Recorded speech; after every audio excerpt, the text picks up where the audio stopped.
ಹೇಗಿದ್ದೀರಿ ಈಗ? ಅಯ್ಯೋ ಎಂತ ಪಿತ್ತದ ಕೇಸ್ ಇತ್ತು ಇದು, ಸರಿ ಮಾಡ್ಲಿಕ್ಕೆ ಸಾಧ್ಯವೇ ಇರಲಿಲ್ಲ ಪದ್ಮಾವತಿ ಅವ್ರದ್ದು ಕೇಸ್. ಆದ್ರೆ ಇಷ್ಟು ಒಳ್ಳೆ ರೀತಿಯಿಂದ ಕೂಡ ತುಂಬಾ ಉರಿ, ಇಷ್ಟು ಉರಿ ಅಂತ ಹೇಳಿದ್ರೆ ನನಗೆ ಆಶ್ಚರ್ಯ. ಕೋವಿಡ್ ಟೈಮಲ್ಲಿ ಅಮ್ಮನಿಗೆ ಜೋರ ಉರಿ ಸಮಸ್ಯೆ ಇತ್ತು ಅಲ್ವಾ? ಎಲ್ಲ ಮೆಡಿಸಿನ್ ಕೊಟ್ಟಾಯ್ತು ಪಿತ್ತ ಸರಿ ಮಾಡ್ಲಿಕ್ಕೆ, ಫೇಲ್. ಕೊನೆಗೆ ನಾನು ಆವಾಗ ಗೋಕ್ಷೂರು ಭಾವಿತ ಮಾಡಿದ್ದೆ. ಅವರೇ ಡಾಕ್ಟರ್ಗಿಂತ ಜಾಸ್ತಿ ಇಂಟೆಲಿಜೆಂಟ್ ಇದ್ದಾರೆ, ಭಯಂಕರ ಅಲ್ಲ. ಅವರು ಹೇಳೋದು, ನೋಡಿ ಡಾಕ್ಟ್ರೆ ನೀವು ಈ ಬುದ್ದು ಕೊಟ್ಟಿದ್ದೀರಲ್ಲ ಇದರಿಂದ ನನಗೆ ಒಳ್ಳೆ ಆಯ್ತು. ಭಾವಿತ ಗೋಕ್ಷೂರು ಕೊಟ್ಟು ಕೂಡಲೇ ವಾಯು ಕರೆಕ್ಟ್ ಆಯ್ತು, ಮತ್ತೆ ತಂಪು ಮಾಡುದು, ಶೀತವೀರ್ಯ ವಾಯು ಸರಿ ಮಾಡುದು ಗೋಕುರು.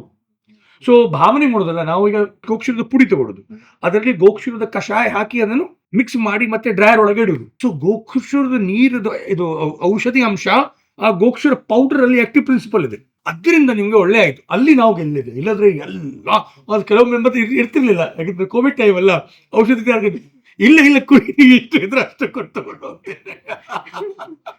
ಮತ್ತೆ ಇದೊಂದು ನೋಡಿ, 74 ಪ್ರಾಯ, ಗೊತ್ತಾಗೋದು 54, 20 ಇಯರ್ 15 ಇಯರ್ ಅವರವರು ಯಂಗ್ ಮಾಡಿ ಇಟ್ಟಿದ್ದಾರೆ. ದೇವರು ಹಾಗೆ ಮಾಡ್ಲಿ ನಿಮ್ಗೆ 100 ವರ್ಷ, ಇನ್ನು 24 25 ವರ್ಷ ಉಂಟು, ಇನ್ನು ಹಿಂಗೆ ಇಡ್ತೇವೆ ನಿಮ್ಮನ್ನು.